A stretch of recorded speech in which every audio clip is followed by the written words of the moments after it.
Selamat pagi anak-anak ibu sekalian. Sekarang kita akan melanjutkan materi kita mengenai possessive pronomen im akusatif atau kata ganti kepunyaan sebagai objek penderita. Kita langsung melihat Beispiel atau contoh. Der Fuller is wise.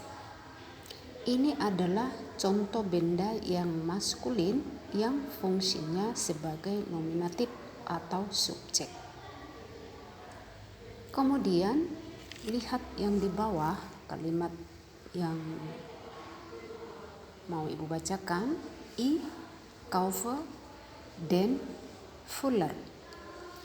Nah, den Fuller sekarang sudah berubah fungsi dari nominatif subjek menjadi akusatif objek penderita.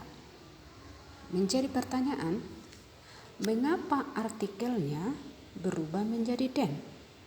Memang itulah peraturannya. Jika benda maskulin dari nominatif berubah menjadi akusatif, maka artikelnya berubah menjadi den.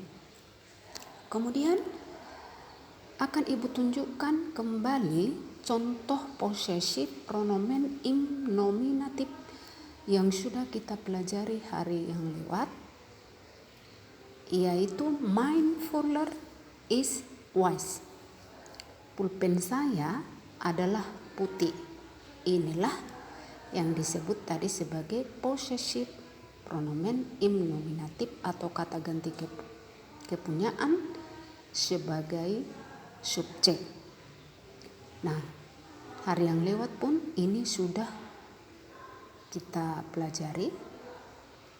Ibu hanya mengulang kembali supaya bisa lanjut dan dimengerti nanti ke possessive im akusatif. Lihat contoh yang di bawah. Der Vater kauft meinen Fuller. Nah, meinen Fuller yang ibu garis bawahi dengan tinta merah ini, inilah yang dikatakan possessive pronomen im akusatif atau kata ganti milik sebagai objek penderita. Nah, yang artinya ayah membeli pulpen saya.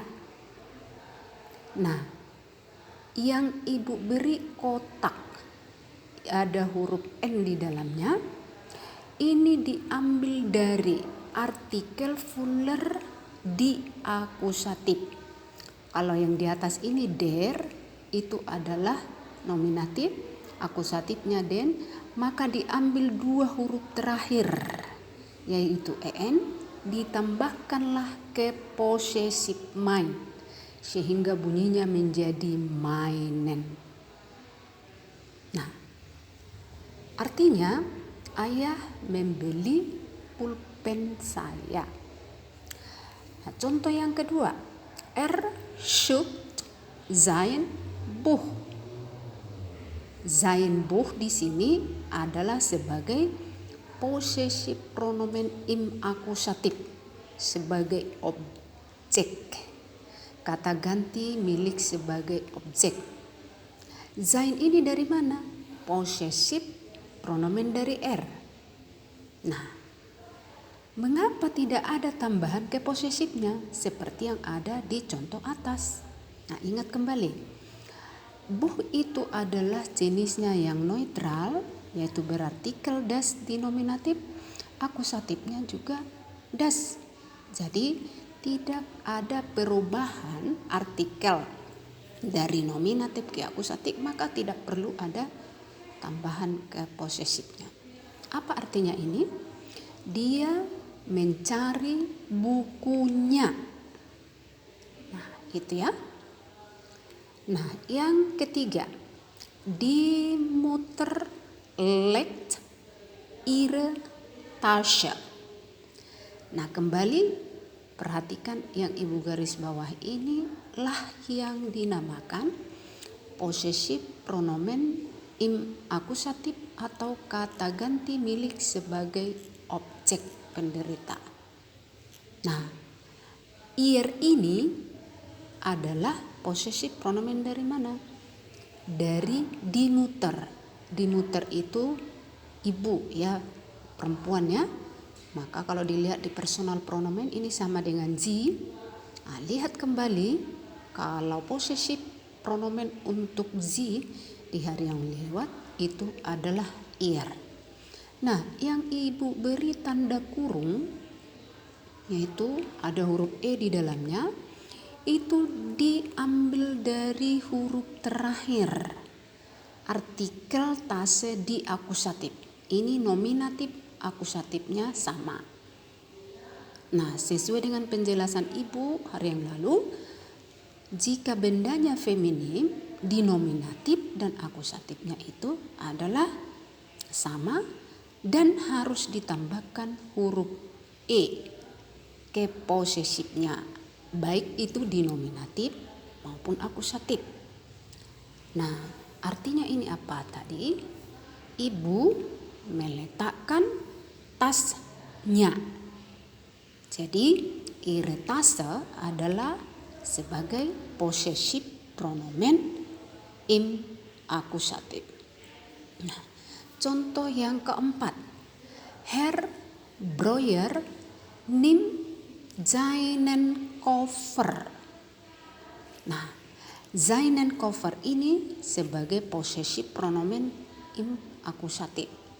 Nah, dari mana tambahan n yang ibu beri tanda kotak ini? Adalah kalau kamu ingat, Koffer itu adalah jenis benda yang maskulin, berarti der denominatifnya, maka di akusatifnya itu berubah menjadi den. Maka ambillah dua huruf terakhir dari artikel Koffer di akusatif, lalu tambahkan ke possessive sein, sehingga bunyinya menjadi seinen. Nah, sama halnya dengan contoh di nomor 1 tadi, yaitu der Vater kauft meinen Fuller. Nah, apa artinya? Herr Breuer nimmt seinen Koffer.